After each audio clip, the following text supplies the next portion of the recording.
The CMO Confidential podcast is a proud member of the I Hear Everything podcast network. Looking to launch or scale your podcast? I Hear Everything delivers podcast production, growth, and monetization solutions that transform your words into profit. Ready to give your brand a voice? Then visit iheareverything.com. Welcome to CMO Confidential, the podcast that takes you inside the drama, decisions, and choices that go with being the head of marketing. Hosted by five-time CMO Mike Linton. Welcome, marketers, advertisers, and those who love them to Chief Marketing Officer Confidential. CMO Confidential is a program that takes you inside the drama, the decisions, and the politics that go with being the head of marketing at any company in what is one of the most scrutinized jobs in the executive suite. I'm Mike Linton, the former Chief Marketing Officer of Best Buy, eBay, Farmers Insurance, and Ancestry.com, here today with my guest, Richard Sanderson. Today's topic, it was the best of times and it was the worst of times. A search leader talks about the state of marketing.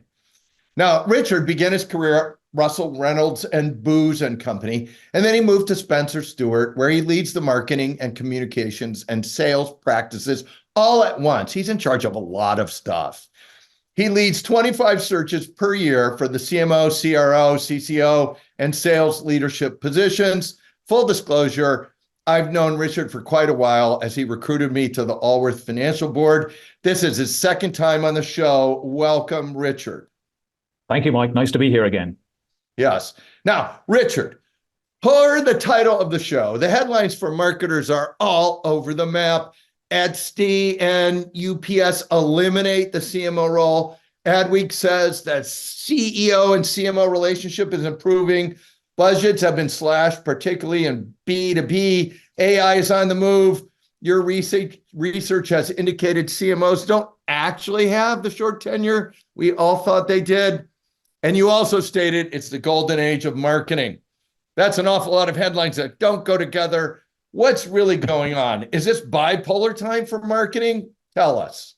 Well, you're right, Mike. I do like that Charles Dickens quote from A Tale of Two Cities, the best of times and the worst of times. I have felt that a lot, and particularly given some of the headlines we saw at the end of last year, I think for some, they're picking up perhaps on the worst of times theme right now. Just to put it in context for your listeners, Mike, what happened here and what you're referring to was in the month of December, possibly all in the same week, Walgreens, UPS, Etsy all announced they were eliminating the role.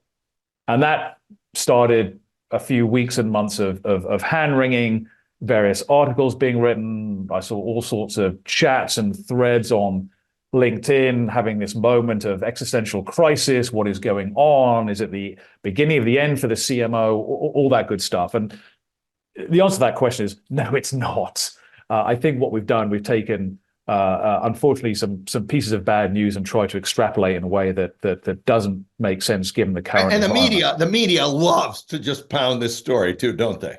I think so. I mean, I can't talk to their motivations, but I did try, and I have tried to put this in context, and I've tried to explain it in a more longer term narrative arc, which is 10 plus years ago, when we saw the rise of the chief growth officer, we saw this similar moment of concern and worries. We saw it again when there was a wave of chief digital officers in the mid 2010s. That was perceived to be a threat to the marketing leader. Then shortly after that, the most probably high profile elimination of all, Coca-Cola famously eliminated their role. And I know, only to reinstate it 2 years later. And then, of course, as I said, in December, we had 3 high profile CMO role eliminations, all fall in the same month. The key point there is there are very specific, idiosyncratic transformation or category headwinds that are going on in all of those companies. Not to pick on anyone in particular, but Walgreens most famously has gone through a CEO change. It looks like they're going to have a big strategy shift in where they take that company. And I hasten to add, it's not just the CMO role that got eliminated at that time. My understanding is I think maybe the chief merchandising officer role was restructured or eliminated or tucked somewhere else as well. This was a broader set of issues that Walgreens is addressing right now, and the new CEO is having to reset the table there. And that's typically a driving function behind this. I do not think you can take from that and extrapolate that somehow the entire CMO role is under threat. That said, to the point you made, Mike, 2023 was undoubtedly a tough year for marketing leaders. It was a down year. To your point, budgets were slashed, headcount was taken out. Most famously of all, I remember Mark Zuckerberg at the beginning of 2023 described the year as the year of efficiency. And sure enough, it was exactly that. But the role is not going away. It is true. There is still some cost cutting or overhead optimization taking place. I think there've been various headlines about some companies that are still, taking out some headcount cost, and that is having an impact on the marketing role. But I also view on the other side, on the other side of the ledger, there's a lot of pluses right now. This is the best of times. So let's hear it. So I do need to talk about the upside around what I think is going on. Increasingly, for many CMOs, the role is overtly being defined and designed to have revenue, commercial, and strategic impact. There've been many situations where we're discussing the role with our client and we're overtly saying, should we actually rename this a chief revenue officer? I mean, It is marketing, but with a clear revenue impact. What's also not being talked about is what's happening a little bit beneath the surface that the media doesn't pick up on. And that is, we are seeing a lot of upgrade and evolution of the role taking place in middle market companies, many of which are private, many of which are private equity owned, where marketing is the primary lever to drive growth in some of these middle market companies. I still see industries, I'll pick on one, healthcare, where the role is being significantly evolved from being essentially an upper funnel marketing communications to more of a full funnel demand driving digital patient experience centric kind of role. I think AI will potentially be a powerful accelerator or catalyst. And as I've mentioned, I think in our last show, I do see, particularly in consumer industries, the marketing role continues to be a platform to more senior roles. In other words, low tenure is not a sign of failure. On the other hand, we actually see many examples. Most CMOs who leave their roles are actually going on to bigger or better roles. So that's on the plus side of the ledger. So I do want to balance it out, Mike. There've been a lot of naysayers out there, a lot of negative headlines, but the reality is it's much more nuanced, it's much more balanced. And on the whole, I lean very much on the positive side that this remains right now the golden age of marketing. Wow, the golden age. So choppy waters, but heading in the right direction is how I would summarize everything you just said. Is that fair? I believe so. All right. So with all this choppy waters and all this moving around and the golden age, the Sanderson golden age of marketing, give us a quick overview of the talent marketplace and how companies are thinking about their next marketing or their marketing function. You're arguably the top marketing search person in the country. What are you seeing up there from the catbird seat on what's coming down the road here? That's a good question, Mike. I mean, there's a lot of ways we could take this. I mean, the topic that's actually interested me the most, and where I actually have not yet formed a point of view, and I think it's being cemented now over the next few weeks and months, is the impact that AI is going to have on marketing and specifically marketing leadership. I have spent some time trying to understand, are we going to see org structure changes? Are we going to see changes in job descriptions, position descriptions? What does this actually mean for marketing leaders and their teams? Interestingly, Mike, I was expecting to see a wave of new role creation related to AI. Right. I actually haven't really seen it. Coca-Cola, I think, has created a role. There's a vice president, head of generative AI, but I haven't seen too many examples of this. I did think this was going to be the next wave of 2024 around. We're going to see some real changes impacted by AI and the build of capabilities. What I'm hearing from marketing leaders that I'm talking to is they're not looking to reorganize themselves explicitly around creating separate AI roles, but rather embed the capabilities into existing roles. In other words, this needs to be a rising tide that lifts all boats, as opposed to just a small number of individuals or a small carved out team just focusing on AI. So that's one topic that I think will play out this year. Yeah, I want to go back to topic two, because I think there is a topic two, but we are hearing that very consistently from folks in AI, which is the way to do this, is get it into the regular functions versus have someone manage it, so your team gets practice with it. That's right. And I think there's some learnings around the first waves of digital and how that manifested itself 20 odd years ago, where, Mike, you may remember this, once upon a time, there used to be these roles called VP of Interactive Marketing. I mean, there were literally these roles actually existed where digital was sort of carved out into a separate team with a special group of people doing their secret sauce. I think that was deemed to be, okay, interesting, but you've got to raise the digital DNA of everyone on the team, and creating these specialized areas or centers of excellence was not helpful in raising the overall DNA or capability level. And so it's being embedded across the organization. I think that's the learning. And with AI, I think that's what we'll see here as well. I think that's right. You may have had a second point after AI you were going to make it when you said, I may remember this.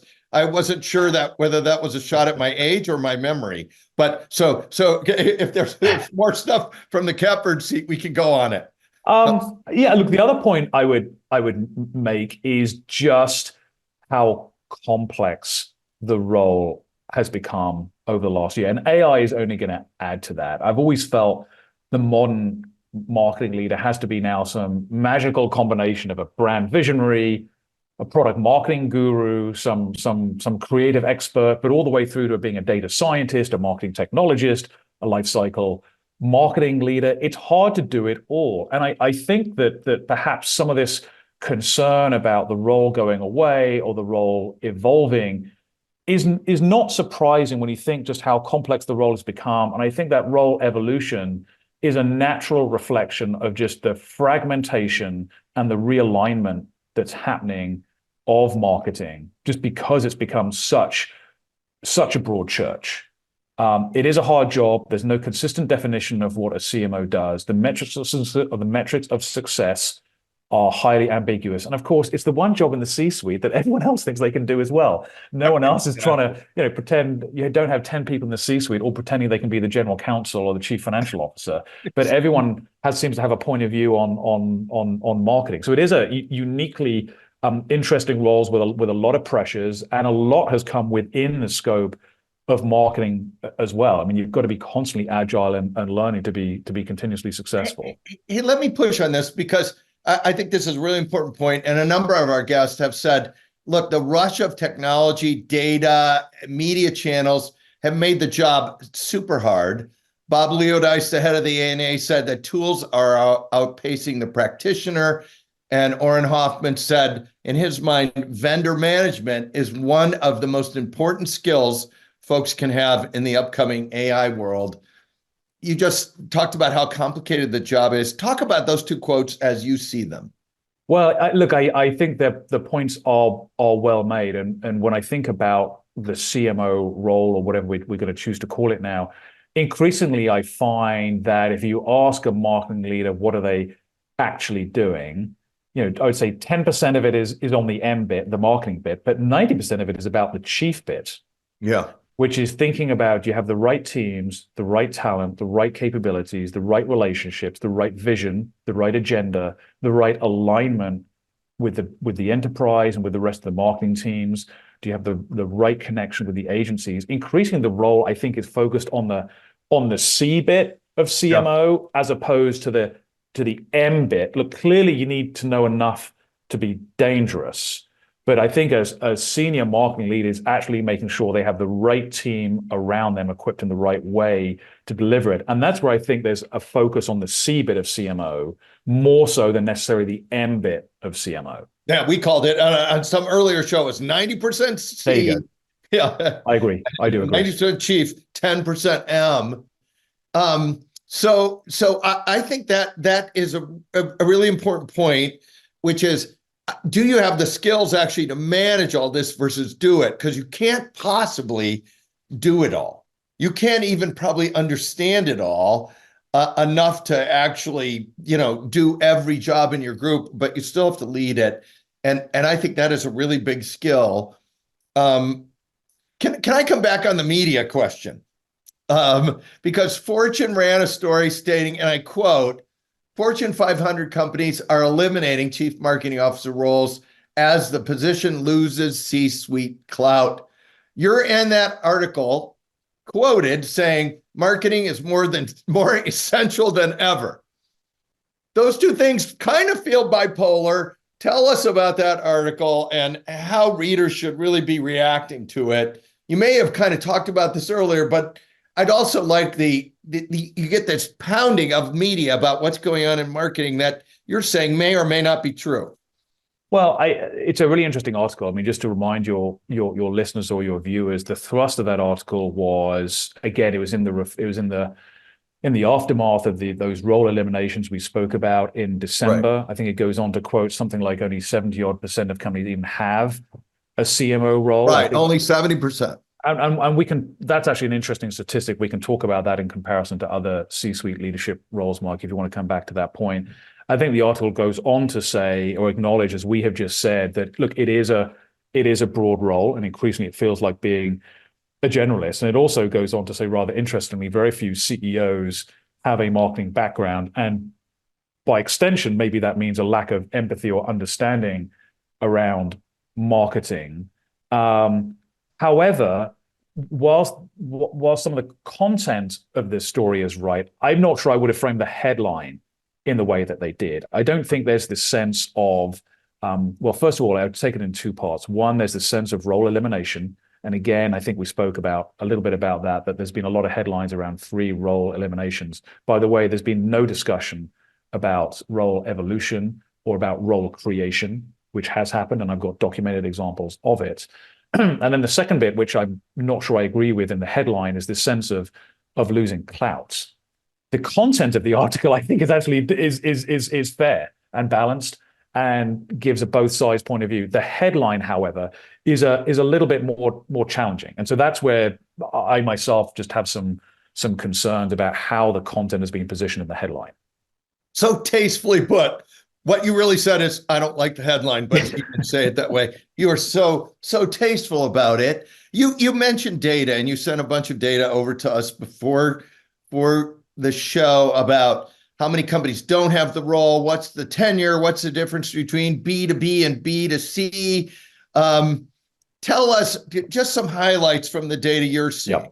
Yeah, well, some starting points. So at Spencer Stuart, we very carefully look at the Fortune 500. So I recognize the data set I'm going to share with you, Mike, and some of the data points we're going to talk about are very much focused on large cap companies. It is not a reflection of what's going on in the middle market. It's not a reflection of what's happening in nonprofits. It's not a reflection of what's happening in private equity-backed businesses. These are the large publicly traded businesses. However, it is a large data set. It's 500 data points. It's across a broad range of industries. And yes, it's US focused, but it's a pretty robust data set. And some of the trends are pretty clear and pretty consistent. I think the first thing is, I think people are always surprised by the fact that the CMO role does not even exist in something like 25% of Fortune 500 companies. I think there's an assumption that, gosh, it exists in every company. No, it doesn't. In fact, it's actually one of the least represented C-suite roles. You know, you won't be surprised. It doesn't, and it never has, actually. Right. And this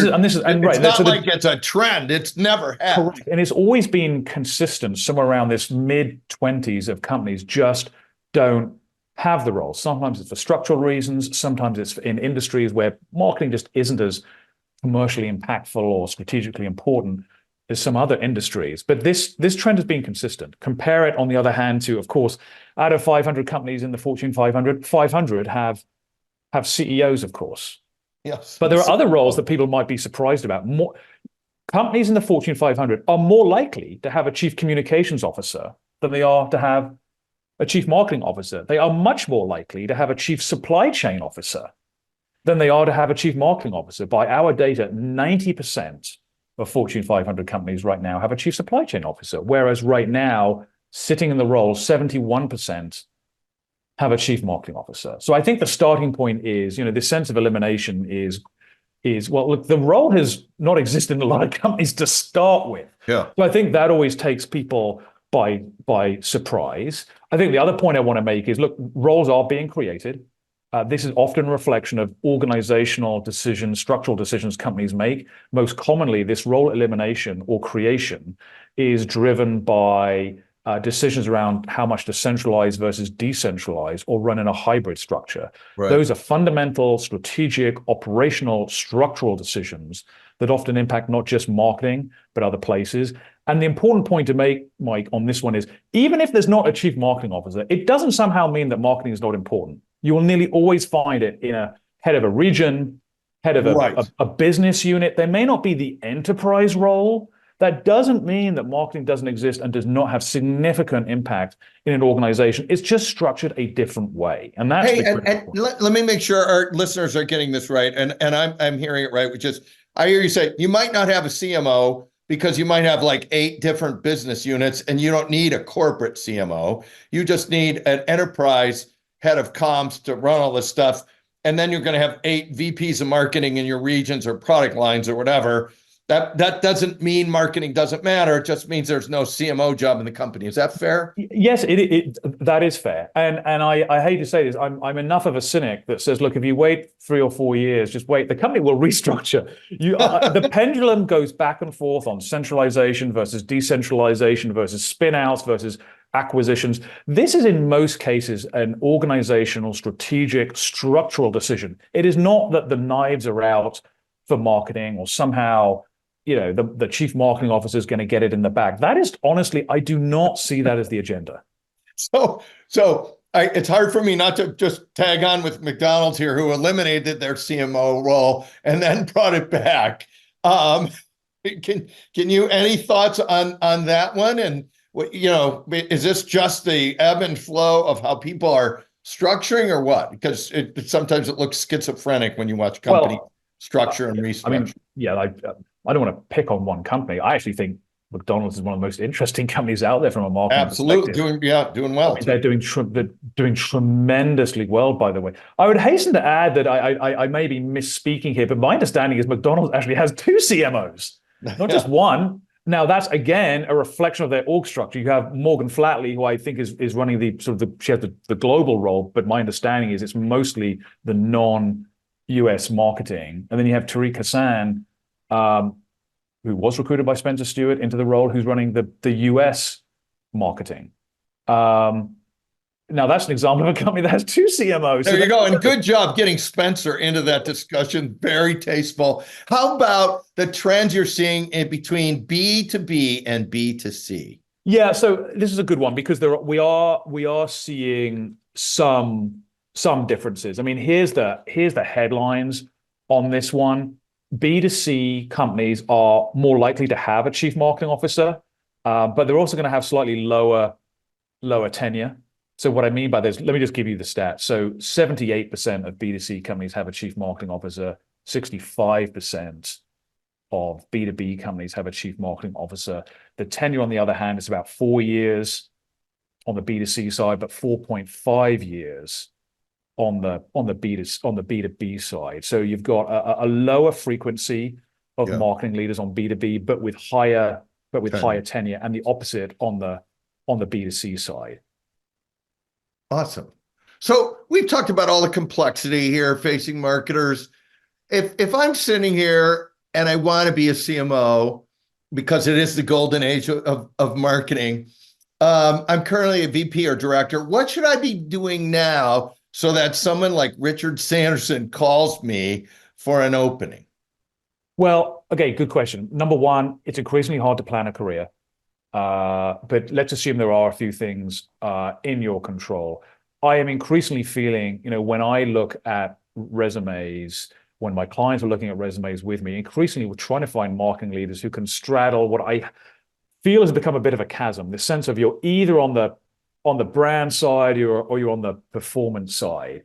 There is a sort of third leg to the stool, which is those on the product side. But increasingly, I am really trying to encourage marketing leaders in the early or the mid stages of their career. Find a way to make sure that you bridge that chasm. There is a sense of going, is this the marketing person, or is this the brand strategy person, or is this the creative person, or is this the quant jock, in the marketing team? I think the challenge is, how do you be both?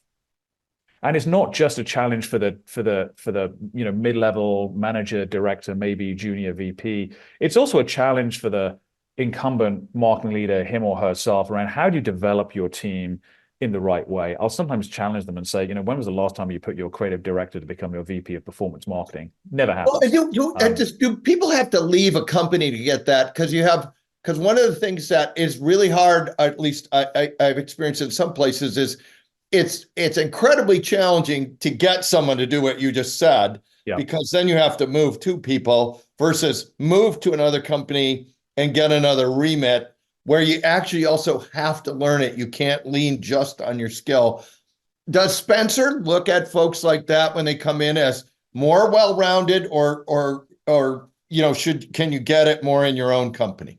Well, I like to see people who have developed and grown within their own company. I mean, there is bluntly a question mark. If someone's moved roles every 2 or 3 years for the last 10, 15 years, there's just a question around what stability, just what's going on. Have they stayed there long enough to eat their own cooking, as it were? I think we like to see people develop, grow, get promoted within their own company. But I also remind people, also make sure that your company is either in the right type of industry or structured in the right way to allow that to happen. So what do I mean by that? I do think that some industries that perhaps weren't in vogue maybe 10 or 15 years ago when you thought about marketing leadership are actually really quite interesting right now.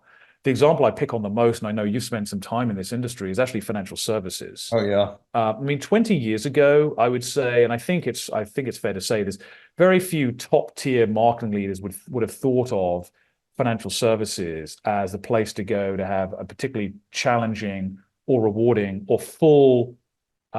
full-rounded career. On the other hand, right now, I would say, if I don't mind me picking on a company, I think American Express, for example, has done a tremendous job of developing, grooming, and growing talent that has experience on both that, and if I can be really blunt about it, sort of the upper funnel brand side, but the heart of their business is also a direct-to-consumer, essentially acquisition model, driving credit card growth. I mean, there is a very strong performance marketing engine inside financial services. Well, the other thing about financial services and some of the digital companies, you get all the data. You can track exactly. You can track the customer top to bottom. And honestly, in your answer, I almost hear the best candidate is someone that stays in their company for 5 to 7 years, gets promoted, but then moves to another company and proves they can do it all again with a different kind of remit and a different set of skills. Is that a better candidate than someone that stays 14 years in one place? Not necessarily. I don't want to start suggesting that people should always be looking over their shoulder. If you are getting a good development, if you've got a boss who is acting as a true mentor to you, who cares in you, invests in you, you should stay with that person. I mean, I've often been asked, should I make a move or not? And I'd say, who are you going to be working for? That's probably the single most important determining factor. I'd say, put aside the compensation, put aside some other aspects. Who are you working for? How are they going to invest in you? How are you going to reciprocate that relationship? That's the most important thing. So look, if you have a very powerful leader, boss, mentor, someone who's investing in you, you should stay. I simply put it out there, Mike, that perhaps some of the traditional points of view around where people should have a career, it used to be, let's be honest, 20 years ago, it was grind it out in P&G or Unilever or whatever it might be. And that was your golden ticket. I would say those are still great companies and they are still very powerful academies and foundations to start your career. But my point is they're not the only places. And I think industries that were once overlooked are actually doing really quite interesting things. And I actually put financial services near the top of that list, particularly those that have a powerful direct capability within them. Thank you for that. So what 1 to 2 things are you hearing from marketers or about marketers that we haven't talked about and would be surprising to our listeners? So this is behind closed doors. You're hearing all these discussions. What themes are you hearing that we haven't talked about that would be a surprise? Okay, here's one that really doesn't get talked about openly, but I think we certainly come across it in our searches, and that's a discussion around severance and separation agreements. This is not an openly discussed topic, but for nearly all the chief marketing officer roles, when we get to the finalist stage and we start negotiating an offer, there is always a very interesting conversation to be had around severance agreements, separation agreements, non-compete agreements where they're legal or unenforceable. But this topic around severance does come up quite a bit. I think it's a reflection, again, of the volatility of the role and the perceived high levels of turnover. And how do you sort of protect the downside risk, if I can put it that way? And it's coming up from the candidate saying, I'm all good with this, but in case it doesn't work out, I want this severance, or how's it come up? Yeah, I mean, look, it comes up at the offer negotiation phase. Some companies may offer it as a matter of principle. They're doing it for all their senior leaders. And this can get handled in a number of ways. Number one, it can be policy written into an offer letter.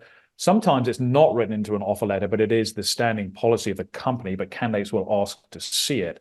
Right. And in other situations, there's really no discussion about it at all, either in terms of company policy or in terms of the offer letter. So then it's a case of, how should we, and to what level should a severance agreement, so what we're talking about here is some sort of payment upon departure, whether it's salary continuation or a guaranteed payment for X number of months. That's an interesting topical conversation that doesn't get discussed openly, I find, but is a critical part of the negotiation around closing on a role. And if I'm a candidate and I want to bring that up, do I bring it up with the company or with you? Or if I was an NCAA football coach, I could get $100 million for leaving if I'm at Texas A&M. That would be a great severance agreement. Yeah. How do you bring it up? How do you get it into this in a good way? It's a really great question, because you have to be very thoughtful and careful how you do it. On the one hand, you don't want to come across as greedy. You don't want to come across as thinking about everything that could go wrong and just looking out for number one here. But on the other hand, look, if it's a realistic issue, if this is a company that maybe has gone through some transformation and turnaround, and there is legitimate risk there, I encourage people to frame it in terms of a risk mitigation discussion, as opposed to saying, how much are you giving me on the way out? I mean, the moment you frame it like that, you're in big trouble. Just from a perception. It's all about how you frame this and on what basis are you doing it. And if I want it framed, it's better to go through the search firm than directly to the hiring person. Or you can go either way. It all depends how the offer is being negotiated, who has decision rights and sign off. Sometimes offers are negotiated through an HR team. Sometimes they're negotiated directly with a hiring manager. Sometimes search firms like mine will play a very active role in brokering the final negotiation. So there's no rule of thumb. The rule, I would say, is think carefully what you're asking for, why you're asking for it, and how you choose to frame it and phrase it, so it comes across in the right way, as opposed to being disrespectful or, worst of all, just greedy. Got it. So we're running towards the end of the show, but we always have this question at the end. Practical advice we haven't talked about yet, or funny story you'd like to share with our listeners. You can pick both of those or one, but you must pick one.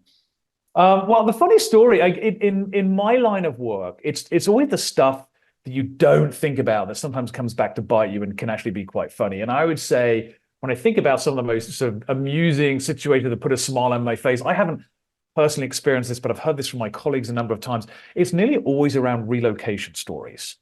You're trying to relocate an executive and his or her family, and there's things they haven't thought about. And I remember this was, I think, for a CEO search, but a fairly high profile one. It'll go unnamed, but they had forgotten about the horses. This person, I do that all the time. I always forget about that. They had, I don't know, they lived in a big estate. They had stables, and they thought about, they'd given them the standard executive relocation agreement. But the person calls back and says, "But what about the horses? Who's moving the horses?" And that, I can assure you, is not cheap. No. So you get the funny stories always come up around things you don't think about, particularly when you're trying to relocate a senior executive and all the stuff you just don't know about them. And that's why I think it's really incumbent to try and get to know people on a very personal level when you go through some of these changes. So that's a great way to end the show. Don't forget the horses. Thank you very much, Richard, for being on our show. And thanks to everyone for listening to CMO Confidential. Look for our other shows on Spotify, Apple, and YouTube, which include Marketing, the battle between believers and non-believers, the Budweiser case, how not to manage a socio-political issue, what private equity really thinks about marketing, and of course, Richard's first show titled a top executive search perspective on marketing. Please like and subscribe to us if you're enjoying the show. And all you marketers, stay safe out there. This is Mike Linton signing off for CMO Confidential.